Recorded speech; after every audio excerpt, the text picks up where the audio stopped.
ઓય, હા ઓલા સામેવાળા ભાભી ગુમ થઈ ગયા છે તો પોલીસ ચોકીમાં ફરિયાદ લખાવવા જવાની તમારે શું જરૂર હતી? અરે યાર એક પાડોશી હોવાના નાતે હું કમ્પ્લેન કરવા ગયો તો. પણ પાડોશી હોવાના નાતે તમારે ક્યાં જવાની જરૂર હતી? એનો ઘરવાળો નહોતો? અરે યાર આ 7 દિવસથી આ ભાભી ગુમ છે અને ઘરવાળો નહોતો ગયો ને મેં લાયક પાડોશી હોવાના નાતે હું કરી આવું ફરિયાદ. પણ એ 7 દિવસથી ગુમ છે તો એનો ઘરવાળાને જવાની જરૂર છે, તમારે જવાની શું જરૂર છે?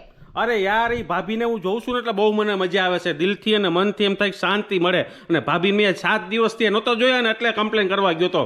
પણ એનો ઘરવાળો છે, તમારે જવાની શું જરૂર હતી? તને ખબર છે આજ 7 દિવસથી ભાભી ગુમ છે, એનો ઘરવાળો પાર્ટી ઉપર પાર્ટી કરે છે. અને તને ખબર છે હમણાં ગોવા જવાનો પ્લાન બનાવે છે, ફરવા જવાનો. એ મારાથી જોવાતું નહોતું એટલે મેં કીધું લાવ્યું અને છે ને ફટાફટ ગોતીને ઘરવાળીને હવાલે કરી દો એટલે ફરે નહીં મારાથી જોવાતું નહોતું બધું આવું બધું.